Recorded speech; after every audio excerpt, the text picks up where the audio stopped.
Hi everyone, I'm going to show you today how to do sourdough. I'm going to take clips over the next 24 hours or so, and then I'm going to knit them all together so we can kind of fast forward through this.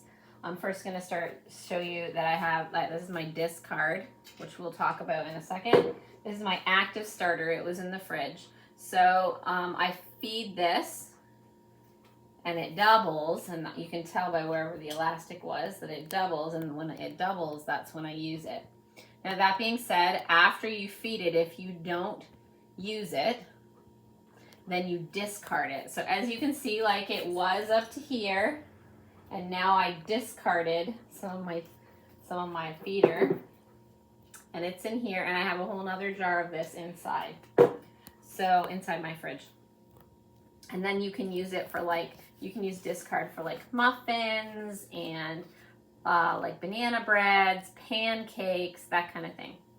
So all we're gonna do right now, actually I do have a tiny bit more to discard, is I'm going to pour some in here.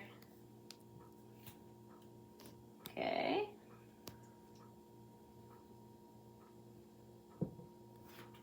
Now there's, as you can see, it's like about halfway. And I'm going to move this elastic to come to the top of wherever it ends up being, but I want to take away about half of what was there. So we're going to start with a 1/4 cup, and you can use any type of flour, but I'm using, it's the Costco organic flour that I have right here, which I think is barley and hard red whole wheat, but it's white, but it's non-bleached. So I'm gonna do, this is a 1/4 cup, and so I'm gonna do 2 full 1/4 cups. So now I'm gonna go to my water thing, which is right here, my water filter, and it's best to use non-chlorinated water because chlorine can kill the starter. So my water is well water, but it's very irony, so I don't like the taste of it. I can still use it though. So anyways, there's a 1/4 cup of water, and then I'll fill this up for the second 1/4 cup, but I do my sourdough based on look. So I'm gonna put about half of that water in there, and then I'm going to stir it. And what you're looking for is about pancake batter texture. So this is very thick, so we'll see if we can show you this. It's very, very thick. So I will be adding more water once I get this kind of mixed up real good. Yeah, just a little more water. It's a little thick to be like pancake batch mixture. Word's not coming to mind. So, batter. There we go. So about half more water. So I use like 3/4 of the 1/4 cup, and I'm gonna stir it up even more. Yeah, that's really, really good. So now I'm gonna clean off the sides.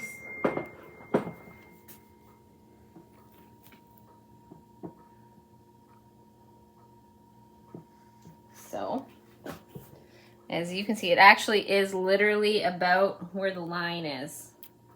So now, all I do is I put this lid on it like this. So that's what we're gonna do.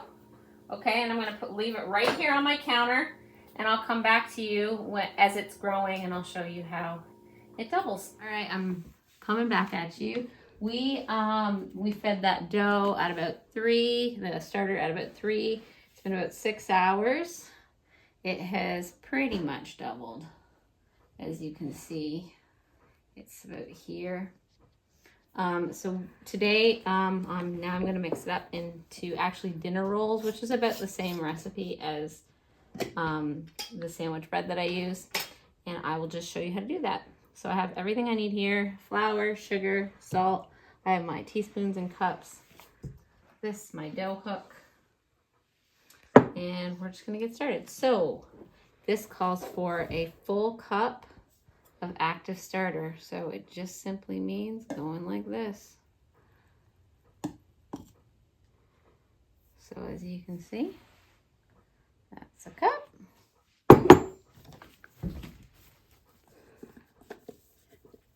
So I put this in first, and then it calls for warm water.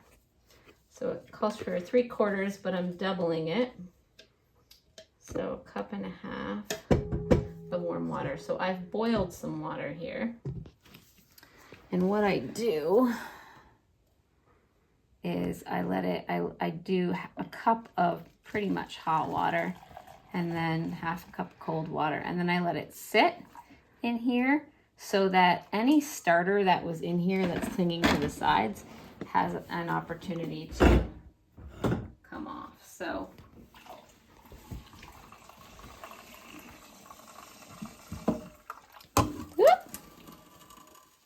it's a little more than 1.5 cups. That's a little more. Okay, so then I normally take it and I give it a good stir. And that kind of like encourages anything that's clinging to the sides to come off so that we don't waste our starter. And then I leave it on the counter for a second or two. So the next recipe, so there it is. So the next thing in the recipe is 1/2 cup of melted butter, which I have on the stove. So it's right here.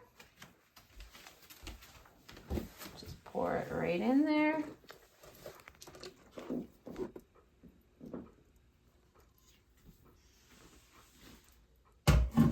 Okay, and then we're gonna do 1/2 cup of sugar. Now, side note, we were having a little family discussion about what we were going to bring for Easter. And I said, would you like me to bring the buns? And my sister-in-law came back at me and said, what are buns? Do you mean rolls? Because I'm from Canada and my husband informed me that that's apparently what Canadians call it. You guys call them rolls, we call them buns. Whatever, it's the same thing in my opinion, but maybe not here. So there's your 1/2 cup of sugar. I'll show you what this looks like in a second. And then I do a full teaspoon of salt.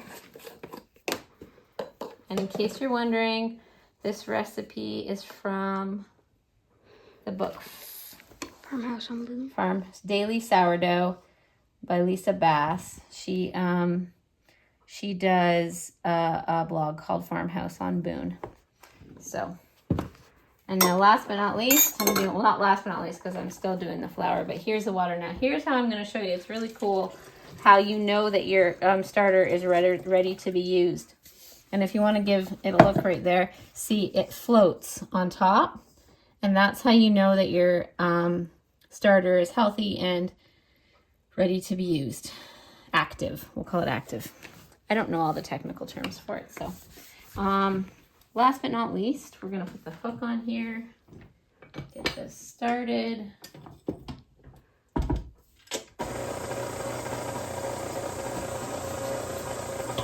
You're gonna do 4 cups of flour.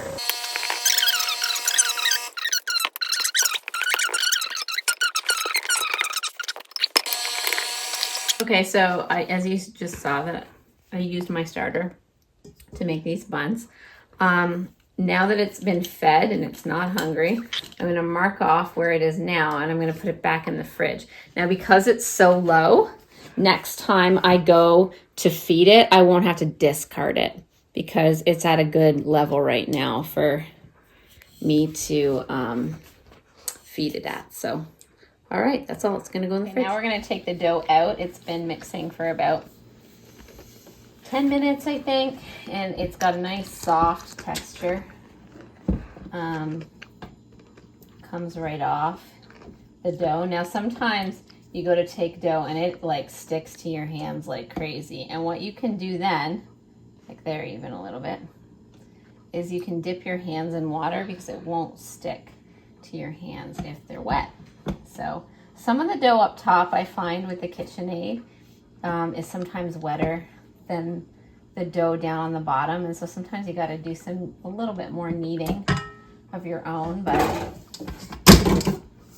so best way to get this out is with a bench scraper, which is what this is. It's not like the best bench scraper, but I didn't know what this thing was about 10 months ago, and now I can't imagine my life without it. So this is the dough. So I am going to put it in a buttered bowl with all the dough that was in here. And then I am going to cover it with a wet cloth. And we are going to let it rise overnight. So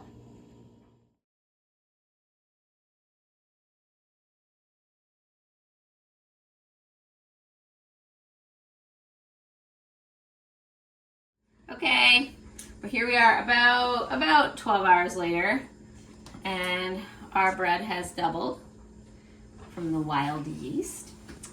And we have, I am going to, it's not bread again, I'm doing dinner rolls.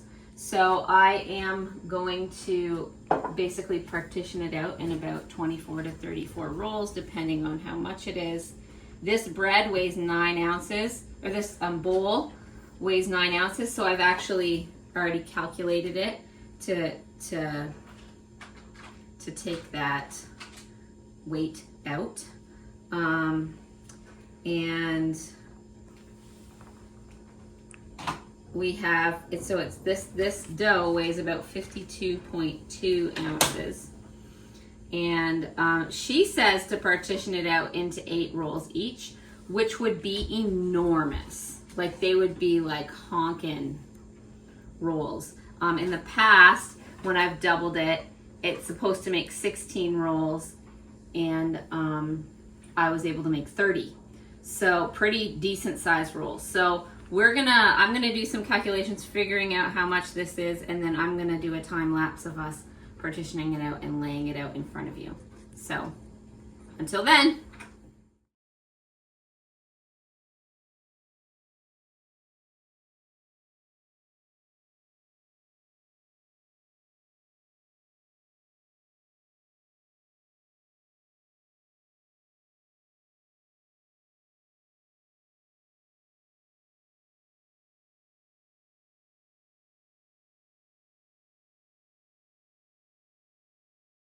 All right, so now that we've divided our rolls up into 25 rolls, see, I did the calculations, but it still was 2.1 to 2.2 ounces per roll, and it gave us 25.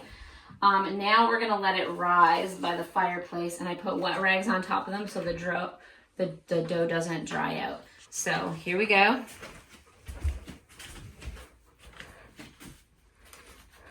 Ooh.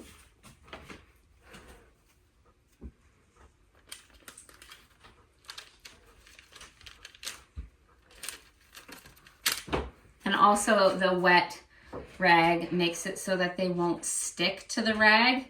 I have definitely covered it at night before when I'm doing loaves, and it's risen above this, so it's like this. And I go to take the rag off and it's completely stuck to it. Or I've done it on the loaf pans, which is very similar to what I'm doing now.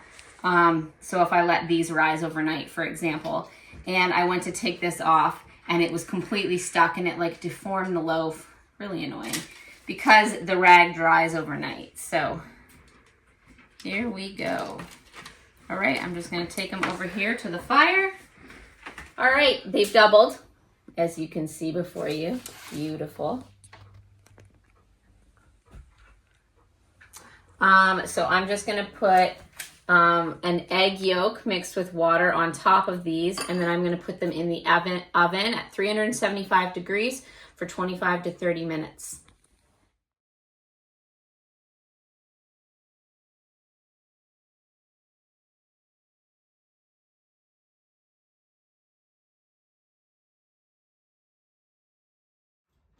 All right, putting it in the oven. Woo-hoo.